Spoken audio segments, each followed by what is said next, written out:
반갑습니다. 여러분들의 투자가 행복했으면 좋겠습니다. 캐시메이커 문서준입니다. 자, 오늘 또 다음 주 시장 전망을 한번 또 해보도록 하겠습니다. 이제 제가 좀 앞으로 한 7월 둘째 주 정도에는 아직 확정은 아닌데 월요일부터 목요일까지 제가 실시간 라이브를 할 수도 있을 것 같다는 생각이 듭니다. 물론 플랫폼은 아프리카 채널일 것 같긴 한데 제가 이제 아프리카 채널 쪽이랑 좀 원래 예전에 제가 이제 이 아프리카 채널 쪽이랑 그러니까 이베스트 투자증권이랑 해가지고 제가 좀 강의도 많이 하고 해가지고 좀 이렇게 이 프렌들리십이 좀 있어요. 그래서 그쪽에서 있던 팀장님께서 한번 해보자라고 이야기를 하셔가지고 잘하면 할 수도 있을 것 같긴 한데 모르겠습니다. 어떻게 확정은 아닙니다. 근데 만약에 하게 된다면 7월 둘째 주부터 할 것 같은데 뭐 그렇게 실시간 그렇게 되면 저녁 한 11시 월요일부터 목요일까지 해서 저녁 11시에 그날의 국내 시장 정리, 그 다음에 이제 그 다음날 국내 시장 전망, 그 다음에 이제 실시간으로 해외 선물, 그 다음에 이제 해외 주식 이쪽을 뭐 좀 이야기를 해가는 시간을 나눠볼 예정입니다. 그래서 평소에도 좀 관심 있으신 분들은 이제 만약에 그렇게 된다면 제가 공지를 할게요. 유튜브에 공지를 할 테니까 또 시간 되시는 분은 저녁에 또 매일매일 좀 참석하면서 또 이런저런 이야기도 좀 나누면서 실시간으로 쌍방향 소통하면서 한번 대응해 보도록 하겠습니다. 그리고 이제 최근에 제가 이렇게 보니까 댓글을 보니까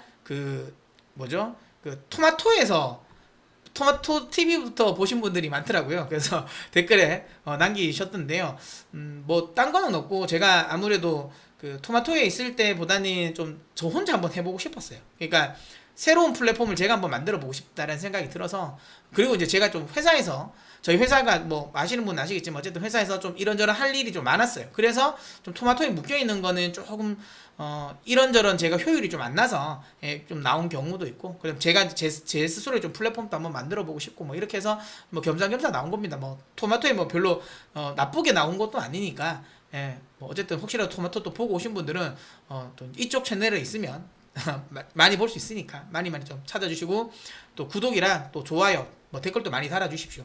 어쨌든 최대한 좀 많은 컨텐츠나 많은 영상으로 찾아뵐 수 있게 노력을 할 테니까 앞으로도 많이 관심 가져주시고요. 자, 어쨌든 뭐 시장 한번 보도록 하겠습니다. 이번 주는 많이 올랐습니다. 많이 올랐고, 근데 이게 많이 올랐다고 말하기가 그런 게 그만큼 많이 빠졌죠. 많이 빠졌는데 거기에 따른 저는 이제 뭐 리바운딩 정도라고 봅니다. 데드캣 바운스라고 보고, 저는 굉장히 강세론자지 않습니까?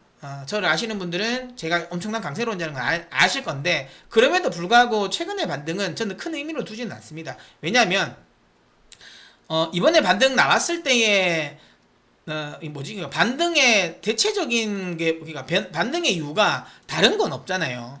그러니까 반등을 왜 났냐? 뭐가 특별하게 좋은 게 있어요? 없죠. 뭐 그냥 배드 이즈 굿이지 뭐. 예. 그냥 배드 이즈 굿. 예. 그냥 이거지 않습니까? 배드 이즈 굿으로. 그러니까 결국에는 나쁜 게 좋은 거다. 그러니까 지금 최근에 올랐던 거는 이거잖아요. 경기 침체인데 중요한 건, 야, 경기 침체돼? 야, 그러면 금리 못 올리겠네? 금리 인상 이게 좀 떨어지겠네? 우려감이? 그래서 오른 건데, 이거는 사실 시장의 추세를 만들 수 있는 재료는 아닙니다. 재료는 아니고, 물론 제가 뒤에 설명을 드리겠지만, 제가 이제 회원방송에서는 좀 많이 이야기를 했었는데, 어쨌든, 지금 좀 저변에, 라디오에서도 이 이야기는 좀 많이 드렸는데, 어쨌든, 저변에 좀 깔려있긴 해요. 그러니까 긍정적인 씨앗이 지금 좀 심어지고 있는 건 사실이에요. 심어지고는 있는데 아직까지 이게 꽃 피우기엔 좀 시간이 걸리는데, 어쨌든 굉장히 좀 암울했던 시기에서 조금은 이제 좀 좋아질 수 있는 이래 희망의 씨앗은 좀 심어졌다라고 보시면 되고요. 어찌됐든 그럼에도 불구하고 이번 주에 나왔던 반등은 저는 개인적으로는 그냥 큰 의미가 없는 데드캣 바운스라고 보시면 됩니다. 오늘 이제 여기 보시는 것처럼 마르코 콜라보 니치 같은 경우도 굉장히 강세론자잖아요. 그러니까 이분이 이제 이번 주말에 이제 이야기를 했어요. 야, 지금부터 7%더 오를 것 같은데, S&P 더 오를 것 같은데, 뭐 이야기합니다. 뭐 뒤에도 설명드리겠지만 이것 때문에 반기말 리밸런싱 때문에 야, 이번 주에 한 7%더 오를 것 같은데 라는 이야기를 하고 있습니다. 뭐 이분은 굉장히, 지금 이분 제가 제가 뭐 좋아하는 분, 개인적으로 좋아하는 분은 아니지만 어쨌든 지금 사진이 굉장히 좀 젊을 때 사진입니다. 이분 지금은 훨씬 더 늙었죠. 늙었는데 좀 제가 사진을 찾는데 이게 걸려 있어가지고 그냥 이왕이면 좀 우리 또 같은 강세론자지 않습니까? 캠 피셔 뭐 이런 분들, 제레미 시걸이라든지 이런 분들 좀 이제 강세론자는 좀 더 좋게, 약세론자는 최대한 좀 안 나온 사진을 제가 좀 쓰려고 하고, 강세론자들은 최대한 좀 잘 나온 사진을 좀 쓰려고 제가 이제 이야기 그렇게 되도록이면 그렇게 쓰는데 어쨌든 좀 잘 나온 것 같아요.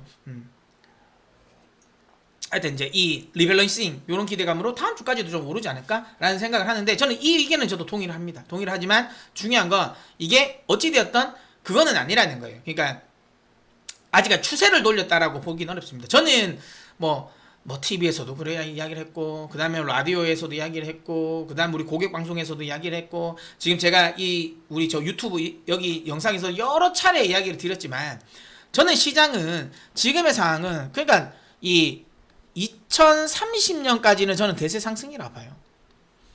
뭐에? 기술 혁신에 따른 상승장. 그러니까 뭐 우리가 뭐 짧은 예로 보면 2003년부터 그러니까 2007년까지의 이 반등은 뭡니까? 결국엔 인프라 투자잖아요. 인프라 투자에 관련된 상승. 특히 여기서 신흥국이죠. 신흥국 강세. 이때가 이제 우리가 흔히 말하는 이제 그 브릭스 국가들.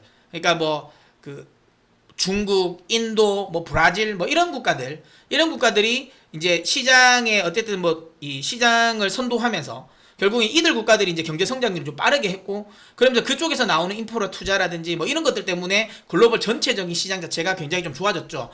그러면 이제 뭐 미국 같은 경우도 뭐 금융 여건도 굉장히 좋아지고 뭐 이러면서 엄청나게 이제 급등을 했던 부분, 이런 상황이었던 거고, 요거는 이제 끝났죠. 요거는 끝났고, 그 다음에 이제 우리가 또 가까운 일례로 우리가 20년 안에 우리가 볼 수 있는 또 상승은 이거였지 않습니까?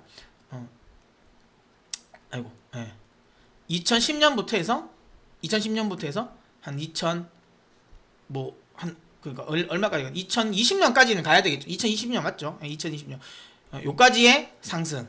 근데 여기는 사실상 우리는 좀 빠져요. 우리는 여기서 좀 제어를 해야 됩니다. 왜냐하면 우리는 사실 2018년부터는 오히려 우리는 조금 약간 나름 글로벌적으로 상당히 소외를 됐어요. 사실 이때만 하더라도 제가 뭐 TV에서도 많이 이야기했는데 이제 거의 우리는 뭐 파키스탄이랑 같이 놀았거든요. 우리 그때 파키스탄이랑 놀았어요. 상승률이, 지수 상승률이, 코스피가. 파키스탄이랑 같이 놀았습니다. 그만큼 상승을 안 했어요. 오히려 우리는 그때 어떻게 됐다? 추세적인 하락이었어요.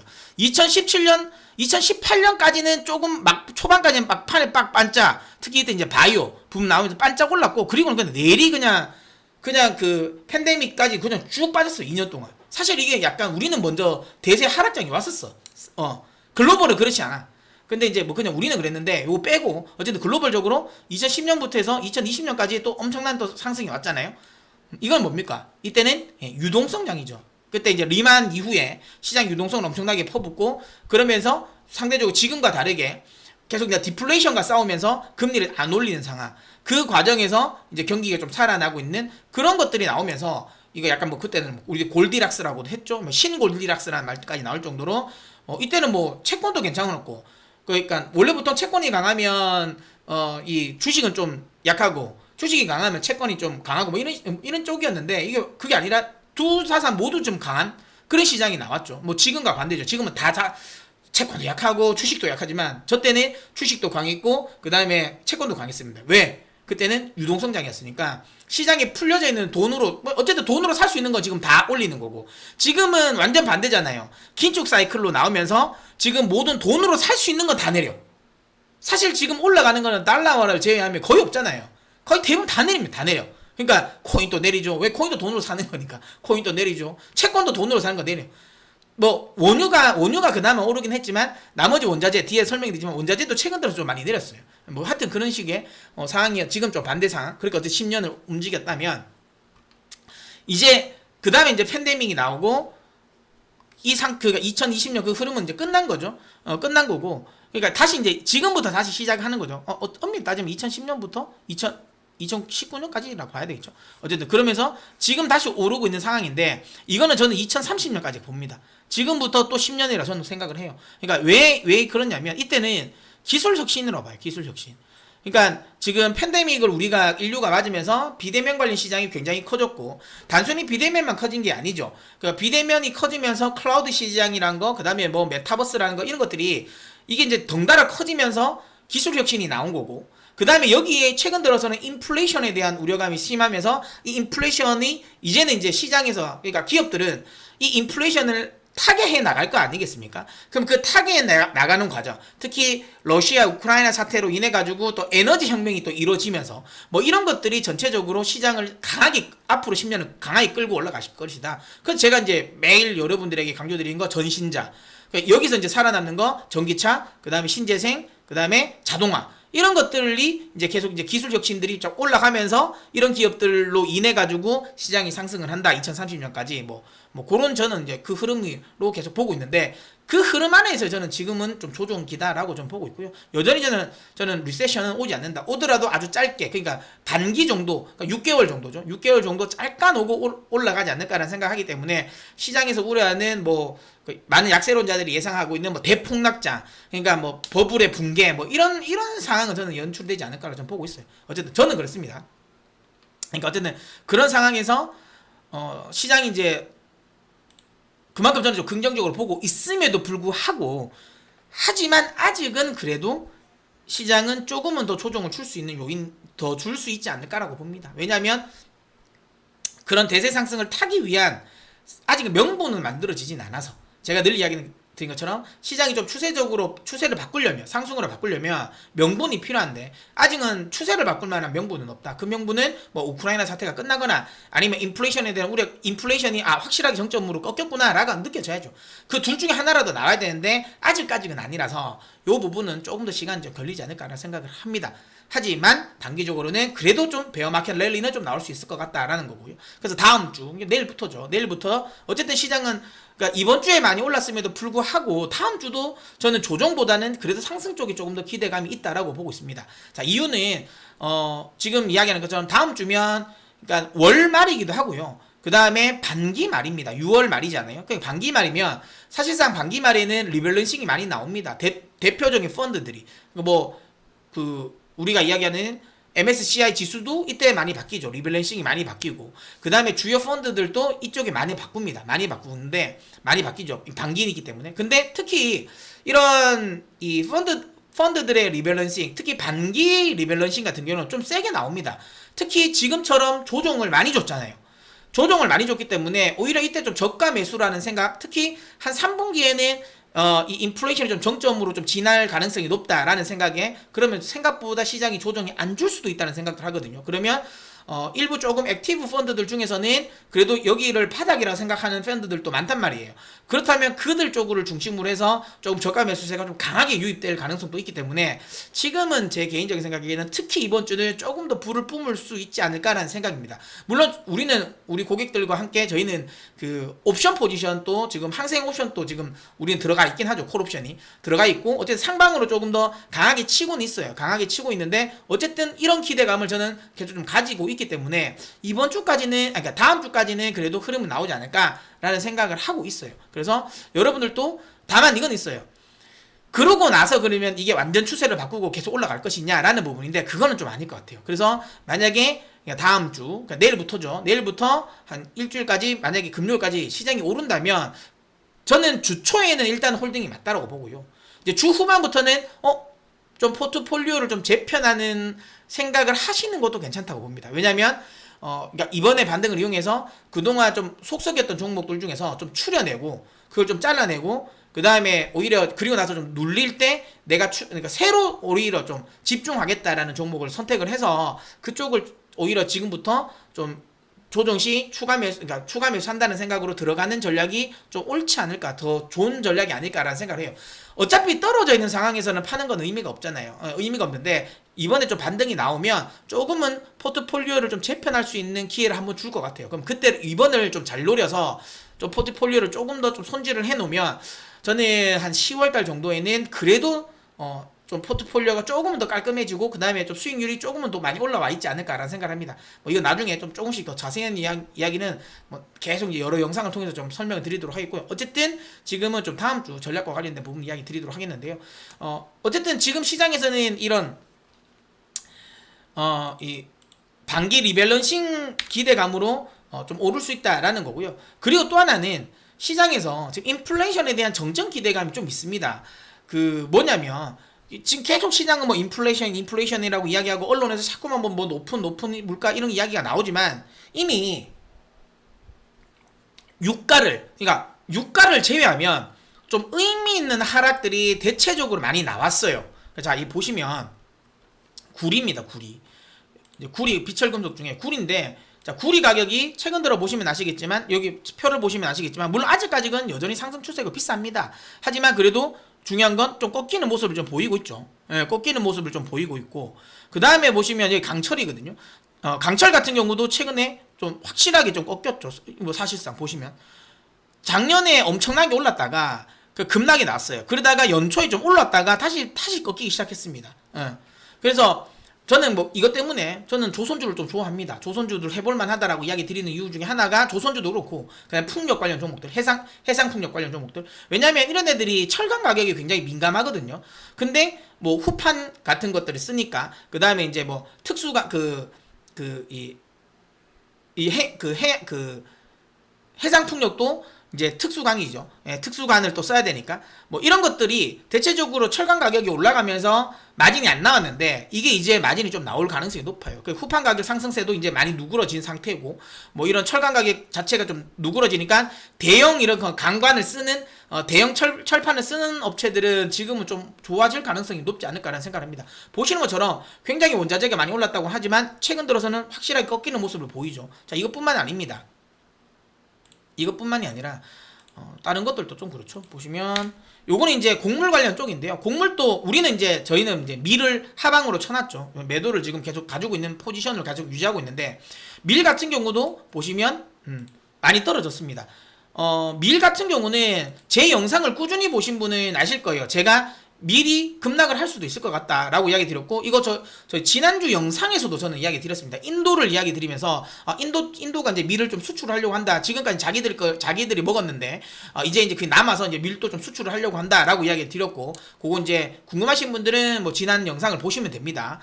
그 다음에 중요한 건 제가 이거는 라디오에서도 이야기를 했죠. 예, SBS 출연하는 라디오에서도 제가 요거는 한 3주 전에 4주 전에 이야기를 했어요. 밀이라는 건 크게 두 가지가 있다. 봄밀이 있고, 그러니까 겨울밀이 있다. 그러니까 밀을 이제 이모작을 하죠. 이모작을 하는데 봄밀이 있고, 크게 이제 봄에 이제 수확을 하는, 그다음 겨울에 수확하는 겨울밀, 이렇게 두 가지가 있는데, 봄밀은 이미 추수가 됐어요. 추수가 됐는데 중요한 건 이 우크라이나에서 추수를 했어요. 그러니까 우리가 생각하는 건 지금 우크라이나가 박살 다 났으니까 아예 그냥 그러니까 작황지가 다 훼손됐을 거라 생각하는데, 물론 전쟁이 치열한 곳은 훼손된 게 맞습니다. 하지만 그렇지 않은 곳은, 왜냐면 우크라이나가 전 지역이 그냥 다 폭탄을 맞은 건 아니거든요. 그러니까 주요 거점마다 그러니까 뭐 주요 도심 이런 데 많이 폭격을 맞은 거지, 아예 외곽 같은 경우는 그냥 지금 그냥 그렇게 이 폭격이라든지 이런 게 없는 곳도 많습니다. 특히 우크라이나는 또 면적도 되게 그 땅덩어리도 엄청 넓잖아요. 그래서 이제 밀 작황 지역 중에서도 훼손이 안 된 곳도 많아요. 그런 데는 추수를 다 했어요. 다 했는데 중요한 거, 지금 마리오폴이나 이런 주요 항구들이 지금 러시아가 장악을 하면서 이게 수출길이 막힌 거예요. 그러니까 이거를 어쨌든 뭐 항구를 통해서 좀 수출을 하려고 하던거나 아니면 열차를 통해 가지고 유럽을 좀 수출을 하려고 하는데, 그 주요 거점이 다 지금 러시아에게 장악을 당하니까 이걸 팔 길이 없는 거예요. 그러니까 이게 곡물이, 그러니까 우크라이나 창고에 지금 쌓여 있었던 거거든요. 근데 이게 러시아가 보니까 이거 뭐야, 이거 창고에 쌓여 있네. 야, 그럼 우리가 팔게 라고 해서 러시아가 이걸 판다, 제가 그랬죠. 그래서 밀 가격이 급락이 나올 수 있다라고 이야기를 드렸고, 그래서 저희가 이제 밀을 매도 포지션을 취한 거잖아요. 근데 정확하게 최근에 언론에서 뉴스가 나오죠. 한 2주 전부터 이야기 나왔죠. 러시아가 여기 그 우크라이나가 모아놓은 그 밀을 지금 마리오폴이나 주요 항구를 통해 가지고 지금 수출을 한다고 이야기를 하잖아요. 그러면서 시장에 밀이 좀 많이 나왔어요. 그러니까 인도 쪽도 밀이 나오고 있고, 그 다음에 이제 이 우크라이나산 또 밀도 지금 공급이 될 수도 있는 이런 상황이다 보니까 밀 가격이 지금 현재 떨어지고 있는 모습이고요. 그 다음에 여기 이제 대두 콩 가격 역시도 지금 현재는 좀 떨어집니다. 콩은 사실상 이제 남미가 콩이라든지 옥수수는 그러니까 미국이라든지 남미에서 생산을 많이 하는데, 물론 사상 최고, 그러니까 역사적 지금 가뭄이긴 해요. 하지만 그럼에도 불구하고 지금 콩이라든지 옥수수 생산량이라든지 작황이 그렇게 나쁘지 않아요. 계속 지금 현재 늘어나고 있다라는 거고, 그러면서 이제 가격이 떨어지죠. 그 다음에 여기 뭐 한때 이제 우리가 좀 이슈가 됐던 팜유 동남아 국가들이 팜유 같은 경우를 수출을 금지했다가 지금 다시 수출을 풀었죠.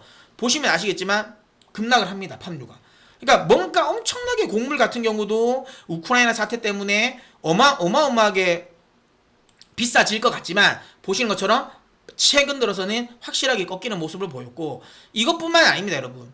곡물은, 주요 곡물들은 이것뿐만이 아니라 보시면, 잠시만요. 예, 이것뿐만이 아니라, 자, 이거는 밀이고요. 밀 가격이 많이 꺾였죠. 그러니까 옥수수도 원래 옥수수 좀 짱짱했었거든요.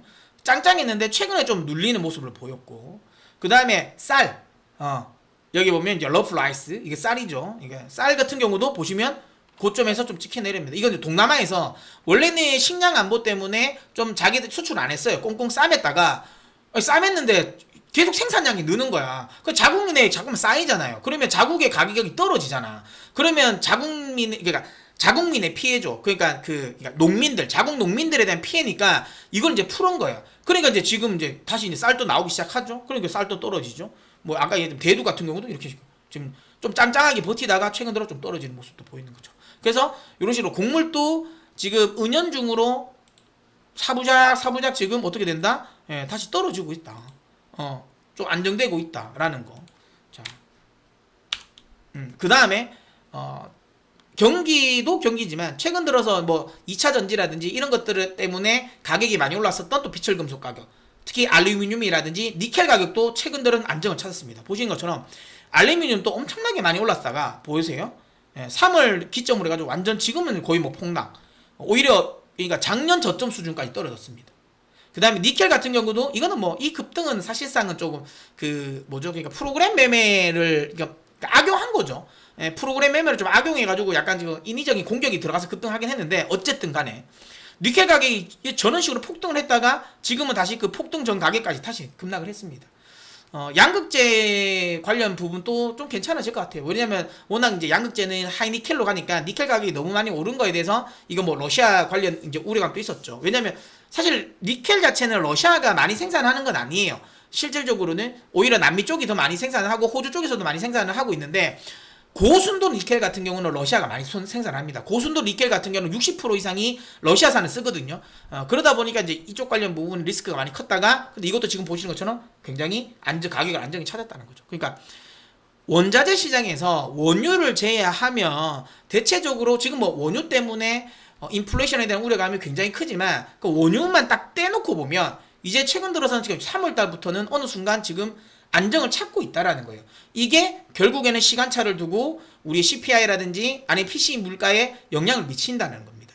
물론 근데 이게 좀 단기에는 안 미칠 겁니다. 왜? 한번 양측이 소년을 했잖아요. 그러니까 인플레이션이 정점일 거다라는 기대감으로 한번 쫙 올랐다가 아니네? 라는 걸 느꼈잖아. 한번 이렇게 실망감을 가졌기 때문에 한번 신뢰가 좀 훼손됐기 때문에 요거를 회복하는 데는 한 번 정도 또 좋게 나온다고 해서 시장이 확 뜨끈하게 들어주지는 않을 것 같고요. 연속성이 필요해 보여요.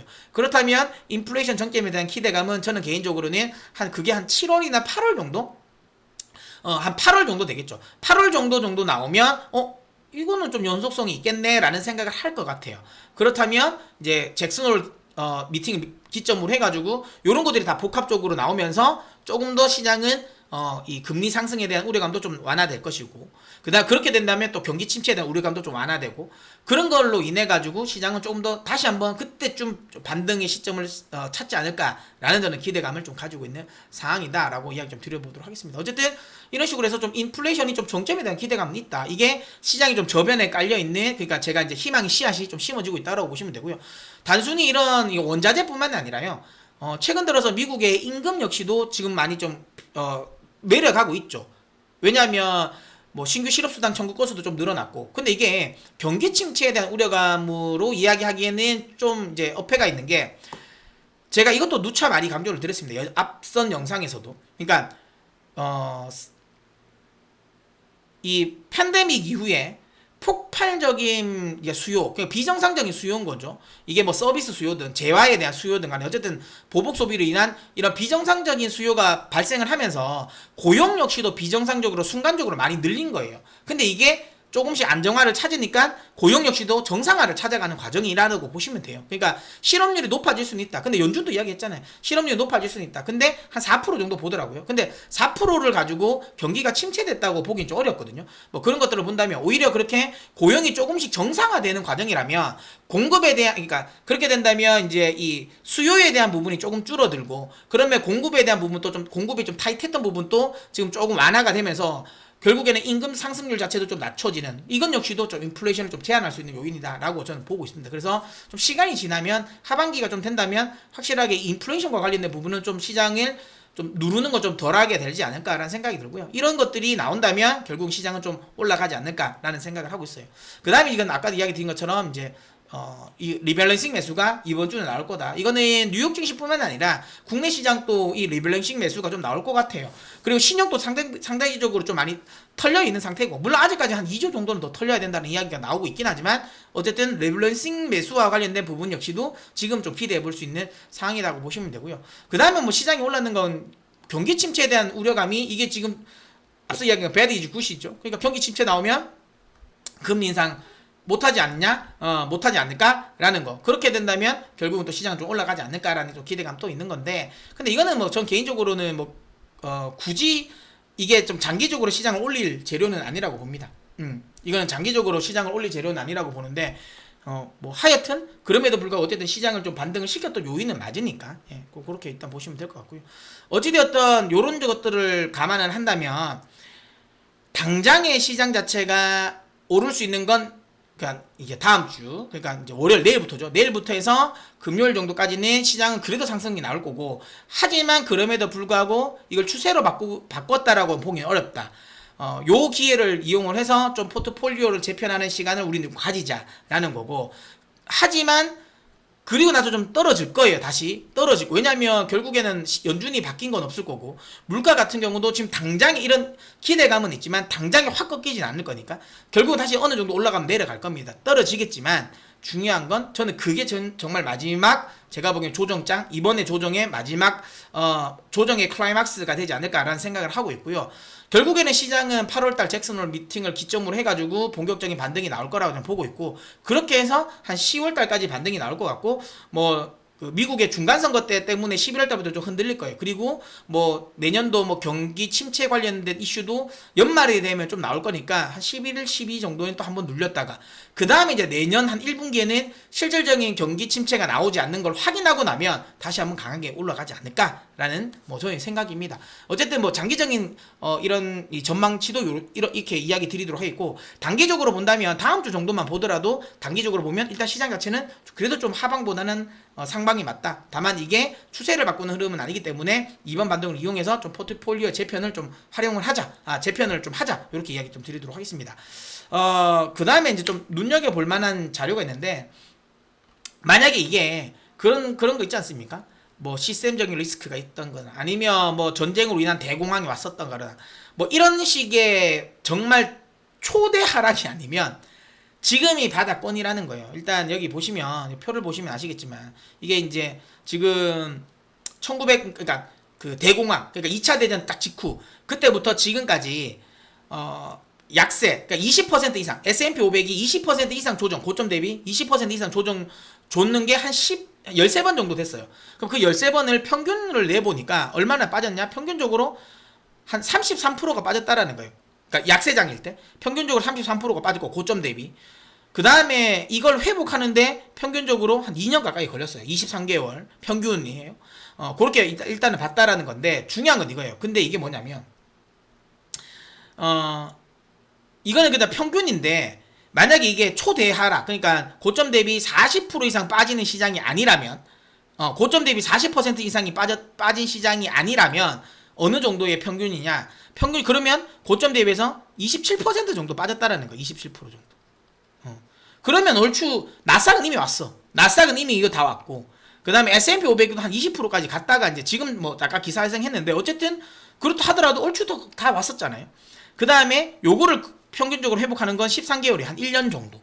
1년 정도 걸린다라는 거고. 그 다음에 중요한 건, 그러면 이 저점에서부터 그러니까 반등 나올 때, 그러면 한 3개월 정도, 저점 딱 찍고 3개월 얼마 정도 올랐냐? 16%. 그 다음에 이게 한 1년 후에는 얼마 정도 올랐냐? 저점. 저점부터 한 40% 정도 올랐다라는 거예요. 그러니까 지금은 사실 저는 개인적으로 생각을 합니다. 여기서 내가 완전 주식을 싹 다 털어버리고 여기서 포기할 구간은 아니라고 봐요. 이게 너무 후회가 될 수밖에 없는 구간이라고 보고요. 뭐 앞서 이야기드린 것처럼 지금은 만약에 이번 반등을 이용해서 조금은 포트폴리오를 좀 정리를 좀 했다가 다시 또 거기서 약간 일부 현금을 만들어 놓고 분명히 다시 한번 떨어질 것 같아요. 그럼 그때 다시 한번 그 현금 한 거를 다시 한번 추가 매수를 해가지고 평단가를 낮춰 놓으면 그렇게 포트폴리오를 조금 더 약간 좀 개선해 놓으면 결국은 기다리면 저는 개인적으로 충분히 빠르게 시장은 회복을 한다. 오히려 이때 내가 도망가고 주식상에서 발을 물러서 있으면 엄청나게 후회할 수밖에 없다라고 저는 생각을 하고 있습니다. 그래서 지금은 일단은 좀 냉정하게 생각한다면 단기적인 반등을 기대하는 건 어렵지만 장기적으로 볼 때 지금이 바닥권인 건 맞기 때문에 여기서 시장을 도망가는 건 저는 아니라고 저는 생각을 합니다. 아시겠죠? 네. 그래서 일단은 뭐 지금은 계속 여러분들에게 강조드리는 건 좀 희망을 가지면서 계속 시장을 대응하자 이렇게 이야기 드리도록 하겠고, 그 다음에 뭐 다음 주에 있을 주요 이슈는 딴 건 없습니다. G7 정상회담도 있고 있는데 그래도 가장 중요한 건 이거겠죠. 이거 PC 금요일날 목요일날 발표되는 5월 PC 물가지표인데 코어 지금 시장이 예상하는 건 코어 PC가 한 4.7% 정도 나올 거라고 예상을 하고 있어요. 딱 요 정도만 맞춰줘도 시장은 인플레이션 정점에 대한 기대감을 크게 할 것 같아요. 근데 이게 또 만약에 좀 어긋나서 그러니까 6월 둘째 주에 발표됐던 CPI처럼 시장 예상을 그러니까 깨고 엄청나게 높게 나와버리면 그럼 또 한번 폭락이 나오겠죠. 근데 PC는 상대적으로 조금 덜하긴 할 것 같다는 생각은 듭니다. 그리고 어차피 우리는 또 한번 또 그 예방주사도 맞았으니까. 하지만 그래도 좀 이건 좀 봐야 되긴 하겠다 이런 생각이 드네요. 자, 어쨌든 뭐 종합을 해보자면 장기적으로는 여전히 시장은 저는 대세 상승 안에 있다라고 보고 있고, 그 다음에 조만간 바닥가 나올 것이다. 하지만 8월 이전까지는 여전히 시장은 상승 쪽보다는 하방 쪽이 맞다. 하지만 단기적으로 본다면 딱 짧게 일주일만 본다면 반기말 리밸런싱 매수 물량으로 인해 가지고 조금은 더 상승하지 않을까. 그럼 이때를 우리가 좀 기회를 삼아서 좀 포트폴리오를 살짝 좀 재편하는 기회로 삼아보자라는 게 오늘의 결론입니다. 자, 그러면 저는 남은 주말 마무리 잘 하시고요. 저는 또 다른 영상을 통해서 또 찾아뵙도록 하겠습니다.